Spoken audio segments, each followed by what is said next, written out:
आज का दिन सिर्फ राजकोट और गुजरात के लिए ही नहीं, बल्कि पूरे देश के लिए भी ऐतिहासिक है।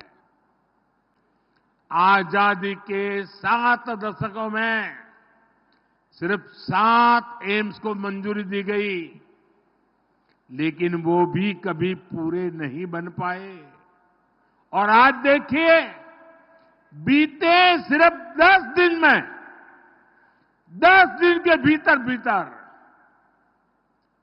7 नए एम्स का शिलान्यास और लोकार्पण हुआ है।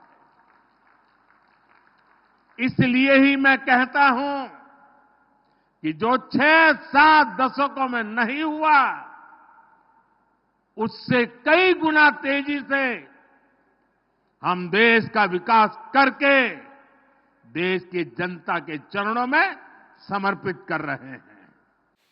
आप अपनी स्क्रीन पर जो वीडियो देख रहे हैं वो प्रधानमंत्री का है और आप एक ट्वीट देखेंगे जो देश के स्वास्थ्य मंत्री मनसुख मंडाविया ने ट्वीट की है। इसके अलावा अगर आप गोदी मीडिया के शौकीन दर्शक हैं तो आप लगातार टीवी समाचार चैनलों में इस बात का हल्ला देखकर गदगद हो रहे होंगे कि क्या कमाल है कि प्रधानमंत्री 5-5 एम्स एक साथ राष्ट्र को समर्पित कर रहे हैं। इस राष्ट्र के नाम समर्पण में 5 एम्स के नाम हैं, जिनमें से एक तो कांग्रेस की परंपरागत सीट रायबरेली का एम्स है। सत्ता पक्ष, उसके समर्थक और भाजपा नेताओं ने हल्ला काट दिया है कि बताइए मोदी जी कितने महान हैं कि रायबरेली में एम्स बनाकर समर्पित कर रहे हैं राज्य को। अब तो राहुल गांधी को यात्रा से लौट आना चाहिए, अब तो सोनिया गांधी को सॉरी बोल देना चाहिए, अब तो कांग्रेस को चुनाव ही नहीं लड़ना चाहिए। लेकिन क्या ये सच है? नहीं।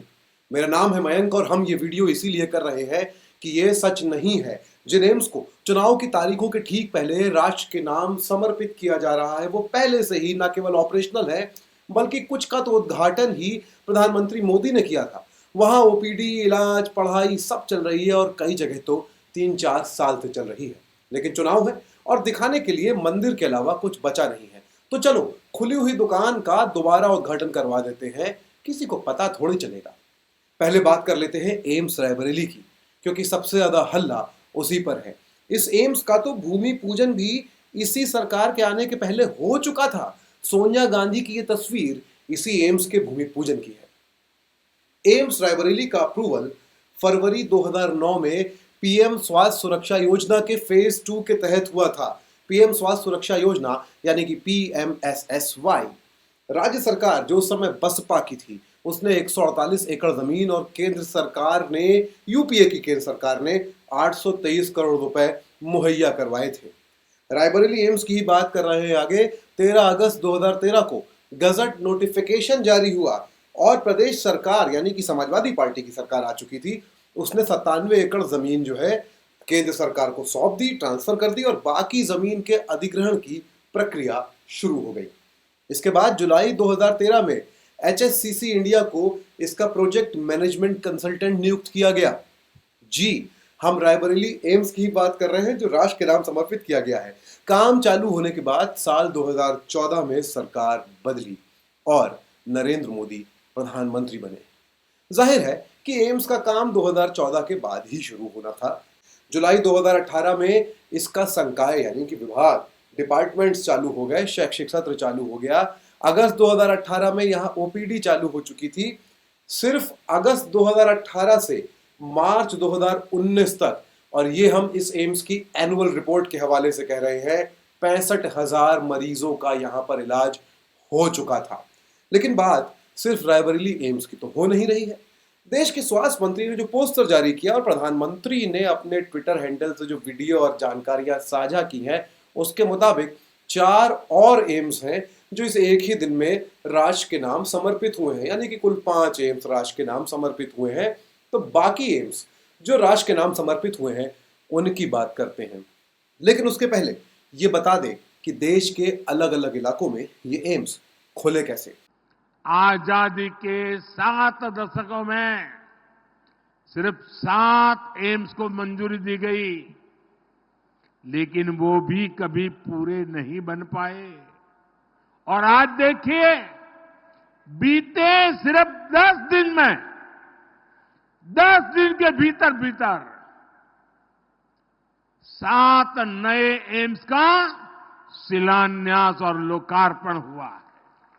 तो इसकी कार्य योजना भी नरेंद्र मोदी की सरकार की नहीं है, ये भी यूपीए के समय में ही सुनिश्चित हो गया था। साल 2012 में बाकायदा कानून में संशोधन हुआ, राजकीय गजट में इसको प्रकाशित किया गया। संशोधन के बाद क्या हुआ, उसके बाद देश के अलग अलग इलाकों में एम्स खुलने का रास्ता साफ हुआ। इसके बाद ही इन सारे एम्स की रूपरेखा तैयार हुई।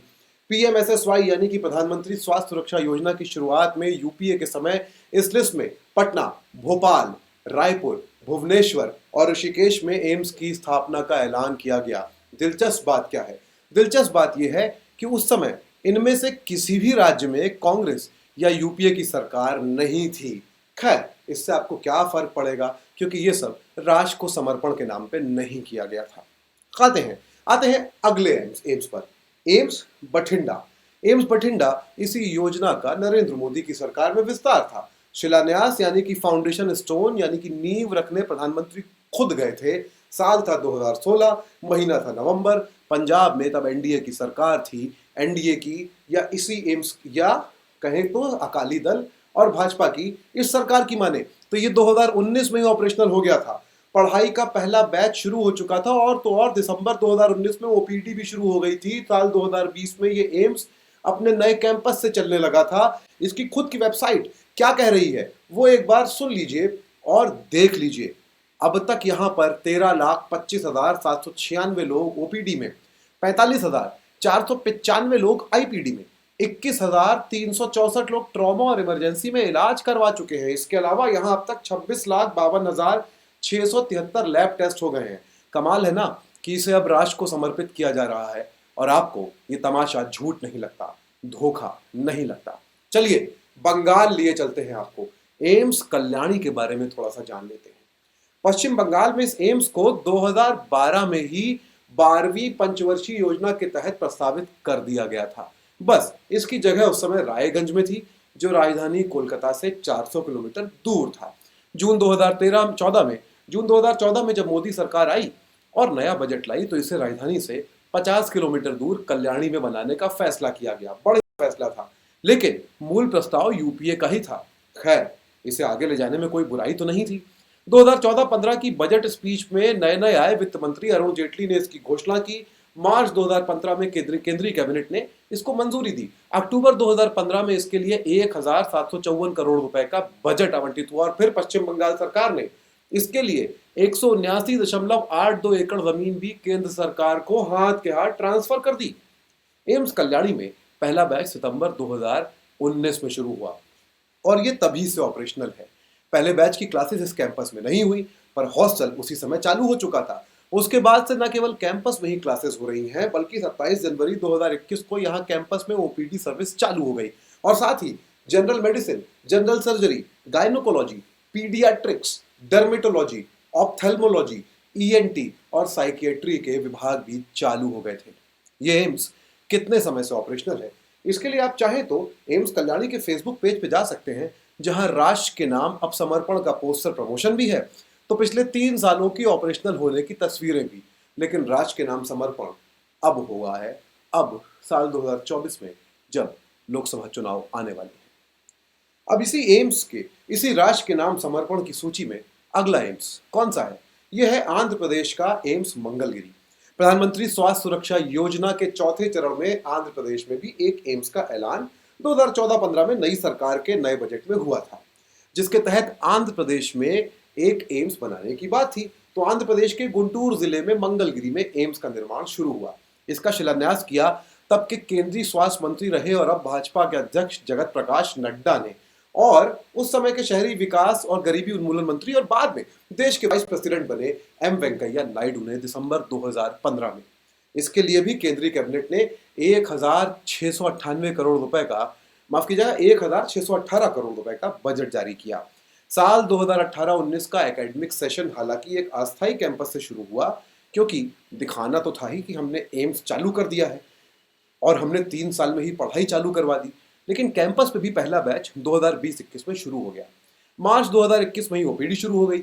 इस एम्स की ही एनुअल रिपोर्ट को मान ले तो 2019-20 के साल में ओपीडी में 82,483 लोग इलाज करवा चुके थे, 38,038 लैब टेस्ट हो चुके थे और साल 2020-21 में ओपीडी में मरीजों की संख्या 94,860 हो गई थी, लैब टेस्ट 12,000 से अधिक, यानी कि ये एम्स भी ऑपरेशनल कम से कम 4 साल पहले हो चुका था। लेकिन राष्ट्र के नाम समर्पण कब हुआ? अभी, चुनाव के ठीक पहले। हालांकि मैं जानता हूं कि आप कहेंगे कि ये सारे एम्स पूरी तरह ऑपरेशनल नहीं थे। क्लासेस और ओपीडी कहीं भी शुरू नहीं हुई थी, कहीं हुई थी, कहीं पर कुछ विभाग, कहीं पे ज्यादा विभाग, कहीं पे कम, कहीं पर आईसीयू, कहीं पर बाकियों से ज्यादा चालू, कहीं पर बाकियों से कम चालू। और इसलिए अब राष्ट्र के नाम समर्पण कर रहे हैं मोदी जी, क्योंकि अब ये पूरे हो गए। जी नहीं, ऐसा नहीं है, ऐसा बिल्कुल नहीं है। अब तक तो हमने आपको 4 एम्स बताए, अब यकीन ना हो तो चलिए 5वें एम्स की कहानी सुन लीजिए, जहां प्रधानमंत्री खुद गए और वहां खड़े होके उन्होंने उस एम्स के साथ बाकी 4 एम्स का राष्ट्र के नाम समर्पण किया और ये 5 के बाद साथ 2 और जोड़ के कहा कि 7 एम्स का राष्ट्र के नाम समर्पण हो गया। ये है एम्स राजकोट। जी हाँ, प्रधानमंत्री और स्वास्थ्य मंत्री के गृह राज्य का एम्स, एम्स राजकोट। इसके साथ साथ एक चुटकुला भी सुना देते हैं। इस एम्स का पहला बैच 21 दिसंबर 2020 को शुरू हुआ, लेकिन इसका शिलान्यास, फाउंडेशन स्टोन कब रखा गया? इसके 10 दिन बाद 31 दिसंबर 2020 को प्रधानमंत्री मोदी द्वारा। अब जब प्रधानमंत्री के पास समय होगा तभी तो शिलान्यास करेंगे, क्लास शुरू करवा देते हैं और तभी राष्ट्र के बाद नाम समर्पण होगा जब सही समय आएगा। खैर, हम इस एम्स की एनुअल रिपोर्ट को पढ़ते हैं और हमको क्या पता चलता है? पता चलता है कि 1 साल बाद ही 31 दिसंबर 2021 से स्थायी परिसर में ओपीडी शुरू कर दी गई थी। एक हॉल जिसे रैन बसेरे के लिए बनाया गया था, वहां पर ओपीडी चालू कर दी गई थी। साल 2022-23 में यहां पर एक फार्मेसी खुल चुकी थी, एक कैंटीन चालू हो चुका था, एसबीआई का एटीएम था, नियमित क्लासेस हो रही थी, यहां तक कि इस एम्स ने बिना पूरा बने अपना मोबाइल ऐप भी लॉन्च कर दिया था, जबकि सब कुछ अभी तक अस्थायी था। खैर, फरवरी 2024, अभी की 15 दिन पहले की रिपोर्ट है कि इसको ठीक से ऑपरेशनल होने में कम से कम 1 साल और लगेगा। लेकिन लेकिन लेकिन इसको भी तो राष्ट्र के नाम समर्पित किया जा रहा है, होना ही था। तो ये पूरी बात ही गलत है कि इन सबको पूरा होने के बाद राष्ट्र के नाम समर्पित किया जा रहा है, या पहली बार ये राष्ट्र के नाम समर्पित हो रहे हैं, या ये सब कुछ अभी नया नया हुआ है। इस समय इसको राष्ट्र के नाम समर्पित किया जा रहा है, जिससे कि राष्ट्र को समर्पण की सारी लिस्ट या सीरीज खत्म होने के बाद चुनावों की तारीख का ऐलान हो, क्योंकि आचार संहिता लागू होने के बाद आप कोई समर्पण नहीं कर पाएंगे। तो ये थी नरेंद्र मोदी के ये जो अभी 5 एम्स के का राष्ट्र के नाम समर्पण हुआ है उसकी कहानी। पर आप इसको लेके चिंतित ना हो, आप टीवी देखें, इंटरनेट खंगालें, व्हाट्सएप पर अपनी पढ़ाई जारी रखें, रील देखें, रील बनाएं और हाँ, रील बनाकर राष्ट्र के नाम समर्पित करें, क्योंकि राष्ट्र को समर्पित करना अब एक राष्ट्रीय शौक है। देश में पीएम से लेकर सीएम और सीएम से लेकर सीएम यानी कि कॉमन मैन तक जो कुछ भी करता है राष्ट्र को समर्पित कर देता है। जैसे कि कॉरपोरेट के लिए योजना बनाकर राष्ट्र को समर्पित कर देने से मस्जिदों के बाहर तलवारें लेकर गालियां राष्ट्र को समर्पित करना। महंगाई कम ना किए जाने का कारण यही है कि आम आदमी जो कमाए उससे लेकर अपनी हड्डियां, पसलियां और दिमाग भी राष्ट्र को समर्पित कर देना है।